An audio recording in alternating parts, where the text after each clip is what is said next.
Hello everyone, welcome back to my YouTube channel. I'm going to be reviewing the Dragon Ball Z Bandai Hybrid action figure Super Saiyan 3 Son Goku. Now I really wanted to tackle this review series for a while because I just haven't seen enough videos of this line on YouTube.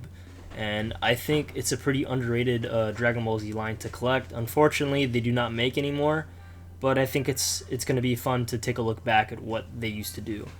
The figure itself is painted and sculpted exceptionally well. I really love the hair. The hair is probably the best feature of this figure. Although pretty heavy, you can still pose it decently. The head movement is okay for this scale. You can really only look side to side and up and down slightly. Now, the shoulders have a problem. The arm tends to pop off a little too easy, but once inserted, it's not going to fall off. It's kind of an annoyance. Are you sure about that? Now, the shoulders rotate at the gi, and then there's a ball hinge inside of the shoulder itself. Pretty interesting design to hide the articulation. I think it's done decently. The elbows are a little ugly.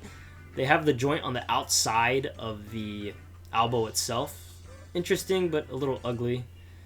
And now you have a shoulder butterfly joint on one side, which is actually a pretty interesting design choice in order to achieve the Kamehameha pose. The torso, you really only get a swivel, and when extended, you get a decent range forward. But as you can see in the back, the belt goes bigger, so that's interesting. Now, this is the part where I dislike the figure the most in terms of the articulation, is the hip area. There's just too many cuts here. And I think it's hidden decently considering the outfit, but this could have been implemented better to where you're limited in the hip region to the amount of poses you can do.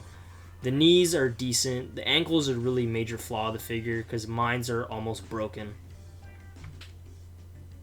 Now, another flaw is the head movement. When you move the head down, it sort of sets back into a normal position at times. And the ankle joints are starting to split on mine.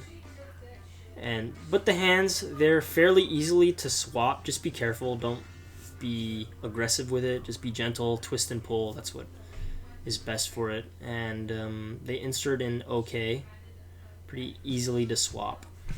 Although the articulation can be cumbersome at times, you can still pull off a variety of action poses. Here's a Kamehameha charging pose. And the hands, as you can see those joints in there. Those can be a little bit ugly. I think they could have gone with a different design. And here's a crouching charging pose. As you can see, the hip area really limits that amount of poses you can do, but here's a charging Kamehameha pose.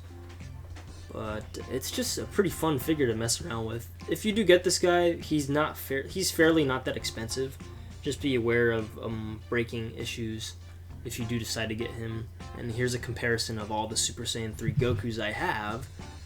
The new one, the Bandai one, and the old SHF one, which is pretty ugly. But as you can see, the hair sculpt is pretty good. Maybe it could be a little bit longer, but for the scale, I can understand why they shortened it a little bit.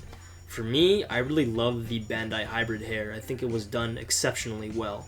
Anyways, thanks for watching, guys. I'll be working on more videos in the future. Subscribe if you want more content, because I got more of this figure series coming out soon.